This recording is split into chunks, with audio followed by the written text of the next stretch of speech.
Hi guys, welcome back to my channel. I'm the Tiny Vegan, and if you haven't already, please like and subscribe if you'd like to, because it really helps my channel, and hit the notification bell so you don't miss a video. So, first things first, I sprained my ankle like a week ago, last Monday. Oh my god, it's so painful. And I made the mistake of like trying to walk on it yesterday, and now today I'm like, I literally can't even walk on it, it's a shambles. Luckily, I film all my videos 1 week before time. The video that I filmed before I sprained my ankle, because when I sprained my ankle for like the first 4 days, I couldn't do anything. I was just lying there. I couldn't even bother to edit. I was like, ugh. It took me 20 minutes to get breakfast one day. Absolute disaster. So it's the earliest I've ever filmed a video, because that's why my leg's in a funny position, because it hurts. Like, I literally, it was like, I was like, because I'm on crutches. I was like, so much of a faff to go downstairs and come back up. I was like, so I'm just going to film a video while I'm up here and then go downstairs and have breakfast, and then I do have to come back upstairs.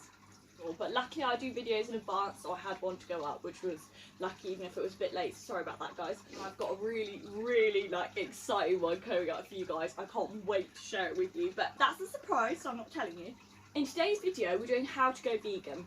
So I have talked about my vegan journey in like different videos, and I'm going to do a completely separate video on my vegan journey, but this is my tips on how to go vegan as opposed to what to do when you're already vegan, if that makes sense. This is like all you need to know about how to go vegan, so hopefully it helps some of you out. If you're looking into going vegan, or if you're already vegan and you're thinking about stopping being vegan, it sort of works for that as well. First thing that I would recommend doing is taking the Peta vegan pledge, which is a 30-day pledge that you sign up for, and it basically is a commitment to being vegan for 30 days and seeing how it goes. And the great thing about this is that they send you through, this is obviously years and years and years ago that I did this. This is what they used to do. I don't know if this is still the same, but they you basically get a note, you get like a little lit pamphlet through, and it gives you recipes and all that kind of stuff. That's when you first go vegan, and like there's a bit of bump about the animal industry and the animal agricultural industry and all that kind of stuff. So it's like facts and like recipes and stuff, and basically you sign up to an emailing list or a mailing list, and I think it's like every week or every few days or something, you will get through another pamphlet, but usually through email, about like how to go vegan, their tips on going vegan, what you should be doing, like new vegan stuff which is coming out. So it'll be like, they'll show you like a no turkey feast from, I don't know, Sainsbury's, and the Richmond sausages from Morrison's, or whatever it is, you know. They give you tips, they give you tricks, and basically it's a commitment to being vegan for 30 days.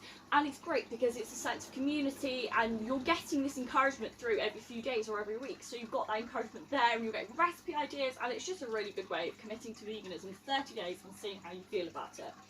So obviously that's one way of going vegan, but then there's also the other process, which, like, when you go onto Peta's website, they have so much information about animal rights and all that kind of stuff, and they have some of that information in the bumps that they send you in this 30-day commitment to veganism.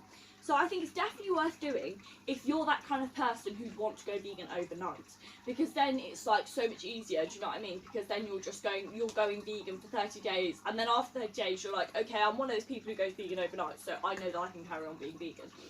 But if you're one of those people who would like to go vegan slowly, then another thing, instead of the vegan pledge, that maybe, well actually, you know, you might as well, even if you want to go vegan slowly, you might as well sign up to the 30-day pledge. Like, it's not like they're checking up on you and like they're not going to call the police if you mess up, you know. So you could always sign up for it, get all the information, get all the recipes, and then just add in like meat-free Mondays or a couple of vegan meals a day. And this information will probably still definitely be helpful towards your vegan journey. So however you want to go vegan, whether it's cold turkey or whether you want to take your time with it, it'll probably be worth signing up for either way, because it's got information, all that kind of stuff. If I can leave a link to the pledge in the description box, I will, so that you can just like go through that link and sign up for it straight away. I think all you have to do is like your email address, your address to send the information through, and your name and stuff. I think that's pretty much it. You can do meat-free Mondays. You could like do, okay, I'm going to do, let's say you had a family, you can go, okay, we're going to have one vegan meal a day. So maybe that's dinner, or maybe that's breakfast, whatever it is. And the thing is though, a lot of people have a vegan breakfast, a vegan lunch, a vegan dinner without even knowing that they're having them, especially breakfast. Because some people like have smoothies and things like that. Yeah, I just recommend like switching out one meal, or for instance, you can even do it super slowly And instead of having normal milk, just switch out soy milk. Go, okay, we're not going to buy any normal milk from now on. And then you just have soy milk with everything. So that's even a slower change, because then let's say you had like a cereal with honey in it or milk in it or something, and you're like, I want to keep the cereal, I'll just switch out the milk. That's still a difference, do you know what I mean? You're still not buying that cow's milk, so you're still doing an amazing job. So whatever works for you, any little change, it does a wonderful thing. Or when you go to a restaurant, picking the vegan option. That's showing demand. Anything that shows demand for vegan products is a win. I think Peta actually has tips on how to do it gradually, as well as how to do it cold turkey. So it would be worth checking out their website either way. Tip number 2, substitute everything. And that's what I do. If you're transitioning from vegetarian to vegan, for instance, then you can switch out things like the milk or vegan cheeses instead of normal cheeses. But if you're switching from meat to vegan or vegetarian, then you can switch out things like meat-free sausages, like the Richmond sausages, because some people do find it easier to switch from meat to vegetarian to vegan, because then it's less of a change each time, but you're still making a massive difference. Whatever works for you is perfect, because you're still making a massive difference. If I'm making vegan cookies, I will look up a normal cookie recipe and I will make it exactly the same, but just substitute. So I use like egg replacement and stuff, and I think those cookies, personally for me, work out 10 times better than when I follow a vegan recipe. I don't know why, like for some reason they do.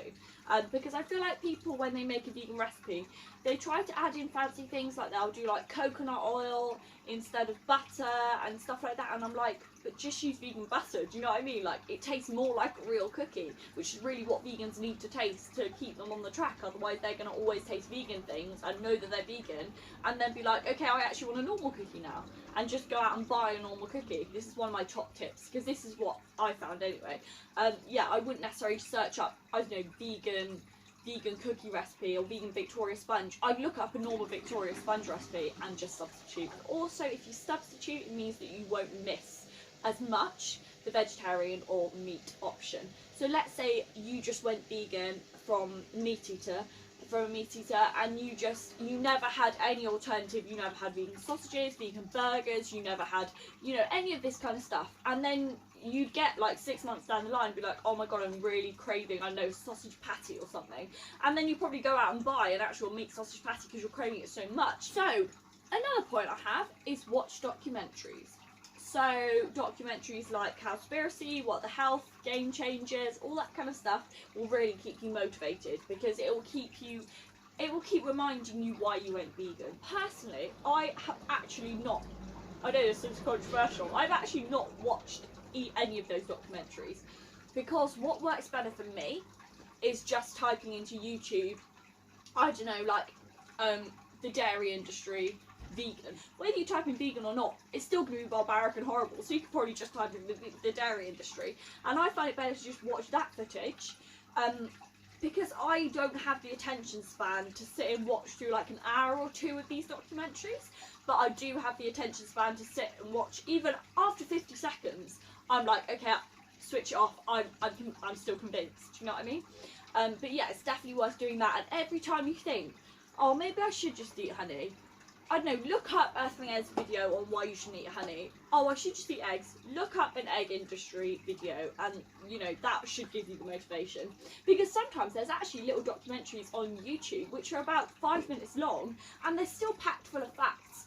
And I can watch 5 minutes of a video, but I couldn't sit there and watch 2 hours of a film, because I just don't have that attention span. But if you're like me, YouTube it, and that will keep you motivated, because that's what's worked for me for like 6 years. Another thing which would probably work if you're like me, and you need to be reminded about why you're vegan, by, I don't know, following vegan people on Instagram, which is a great way of doing, like, keeping connected, and Facebook groups, so you're connected with people and you feel like you're not alone, and you can ask advice. You've seen new vegan things on Facebook and Instagram and stuff like that, so you know what to look out for. And go to protests.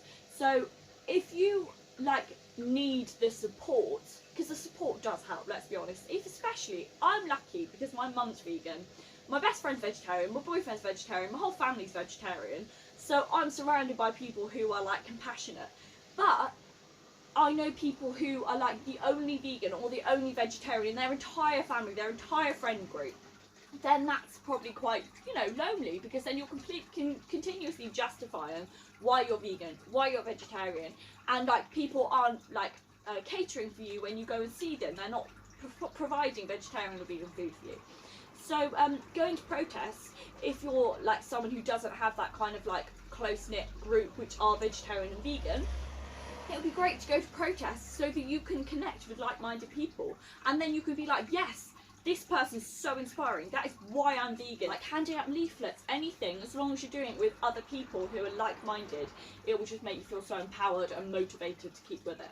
So another one along that kind of ilk is make sure that you learn the facts, not just for yourself, but so that you can educate others. You will get a lot of arguments, why are you vegan? Definitely learn the facts. So even if you don't need to know all the facts, because you're like, okay, I'm convinced, I saw this video about these how these cows would like dealt with in the dairy industry, and I'm convinced I don't need to know how it contributes to global warming and all the statistics and all that stuff. I'm convinced just by watching that video.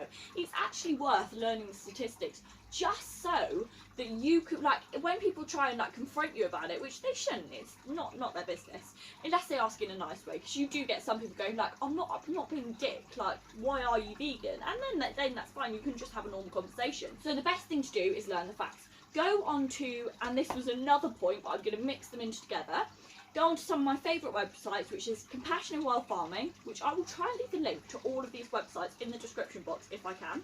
So Compassion and Wild Farming is amazing, because obviously that's just based around the farming industry. That's like lambs, pig farming, all that kind of stuff. Has loads of information. They have loads of bumps on there about like why, like how to go vegan, why you should be vegan, the different like statistics and all that kind of stuff. So learn facts from there, from Peta. And those are the two main websites that I would recommend, that I really like relied on when I first went vegan, to learn like the different things about veganism and why you should go vegan. And the great thing actually about the PETA website is that they have the slogan, you know, animals are not ours to exploit, and it has things like sheep farming for meat, it has it for entertainment purposes, so why you shouldn't go to zoos, it has it for wool, for silk.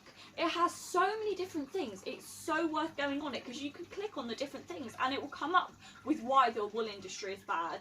It will come up with like bumps about why the dairy industry is bad, why you shouldn't go to circuses, why you shouldn't support elephant rides, all that kind of stuff. So it's so worth looking at. And from those websites you can learn the facts about why you're vegan and how it's bad, how the dairy industry is bad, how the egg industry is bad, how the meat industry is bad, and then you can educate other people. And when you can educate other people, you're spreading the word, which is only bringing good.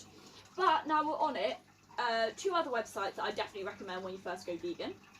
It's the Vegan Society, which has like some really good stuff. They also have Vegetarian Society if you're going veggie, which has really good stuff about like why you should go vegan, how to go vegan. It has recipes on there and stuff. And also the Veganuary website, which has, because obviously Veganuary is only 1 month, if you wanted to do something like the Peta Vegan Pledge, then probably going onto the Veganuary website would probably be helpful too, because it's about making that instant change for 30 days and seeing how you feel, as opposed to doing it slowly. So if you're interested in that kind of stuff, the Veganuary website's really helpful. And if not, I'm pretty sure it still has some pretty banging recipes on there anyway, so, and information. So it's definitely worth going on there, even if you want to make a slow transition. Another one is go and try all of the accidentally vegan stuff. So when new vegan stuff comes out, like personally I go out and buy it, because I'm like, one, I want to show demand, two, I don't feel like I'm missing out when I'm trying all these things. Showing support for the products, and you really want to show support and demand, because that is what matters. And like, let's be honest, who doesn't love going out and trying all the new things? And if you join Instagram groups or Facebook groups which are like about veganism, or follow people about veganism, or watch videos about veganism, then you will like learn all the new things which have come out, like vegan mint chocolate chip ice cream, which I keep mentioning because I still haven't got my hands on that, vegan Horlicks, all that kind of stuff, all the new things which are coming out, which is amazing and so worth getting your hands on. Treat yourself all the time, as much as you would when you're a vegetarian or a meat eater, because that is what will keep you on the straight and narrow, because then you won't feel like there's any difference, you're just substituting, which is like what I said before. One which is quite important for your health, in my opinion, is eat loads of pulses and legumes. So it's very important that when you go vegan, you don't have the illusion that you're naturally going to be really healthy, because that is just not what's going to happen. You're not naturally going to be really healthy. If you eat really healthy food, you'll be really healthy. If you eat really unhealthy food, you'll be really unhealthy. And vegans do eat junk food. Like, there's vegan ice cream, there's vegan chocolates, there's vegan everything that you have vegetarian. So if you eat that stuff, you will be unhealthy. But you just need to remember that pulses and legumes, you need to eat a lot of them and to get all your amino acids, so that you get a complete source of protein from them. And I just so recommend them because they have so many good nutrients in them as well. You will probably become quite unhealthy if you have a junk food diet. Well, exactly the same as if you're a meat eater and went to McDonald's all the time. You'd be unhealthy. So make sure you're looking after yourself so that you don't stop being vegan and you don't get ill. This is one about friends and eating out. So if you are going to like a restaurant with your family or friends or a cafe or something, it's always worth just Googling that restaurant or cafe, and they'll probably stay on the website, almost definitely stay on the website where they have vegan options, because veganism has become so big now. And if I'm honest, it's 10 times more unusual to find somewhere which doesn't have a vegan option as opposed to somewhere which does. Like almost everywhere has a vegan option, even if it's just falafel and hummus. So you don't necessarily have to worry about that, and they almost always have alternative milks, but it's just like whether, you know, you like falafel and hummus, for instance. But if you like things like that and you're not fussy like me, yes, it gets boring, but at least they have an option. Another thing about friends is if you're going to friends or family's houses and they're not vegetarian or vegan, whichever one you're turning, just take some food with you. So let's say they're having a meal and they're not very like supportive of your journey, and they, let's say, wouldn't cook you a vegetarian thing. Bring yourself vegetarian food or vegan food, bring more of it than you could eat, so that there is, so that you can try and, like, you know, be like, oh, do you want to try some? But no pressure, but just, I've made extra if you wanted to try it. Then they might be like, oh, this like potato salad's really good actually. I didn't know that they did vegan mayo which tastes like normal mayo. Maybe I'll go and buy that next time, as I wanted to try and stop eating eggs. Do you know what I mean? You never know who you might get through to. So last but not least on my how to go vegan tips is Google will become your best friend, and that is just like literally, it will. Because when I first went vegan, now I know what is vegan and I know what's not vegan, because either I've seen it on the internet or I, like, obviously sometimes I get things wrong, but I get them wrong and don't think I've got them wrong, if that makes sense. It's never like, oh, is this vegan? It's like, oh, I know this is vegan and I've just got it wrong. If I think it isn't vegan, I'll just Google it. So yeah, when you first go vegan, just Google everything, because it will come up with, probably the first links will be like, I don't know, Peta or Compassionate Wild Farming or something like that, and you will know that that's the legit site. Browse accidentally vegan pages and they will come up with stuff, because a really good account to follow on Instagram is Accidentally Vegan UK, if you're in the UK, because they have, like, they're always posting pictures of new vegan stuff. It's definitely worth following them. I always get new information from them and I love it. And follow me on Instagram as well, because I do put a lot of accidentally vegan and like normal vegan food on in my Instagram as well. So that's a really good way of like just seeing, you know, when there's new products out and things like that. So I hope you enjoyed today's video, and if you did, don't forget to like, subscribe and hit the notification bell so you don't miss a video. I hope you have a lovely week, and I'll see you next time.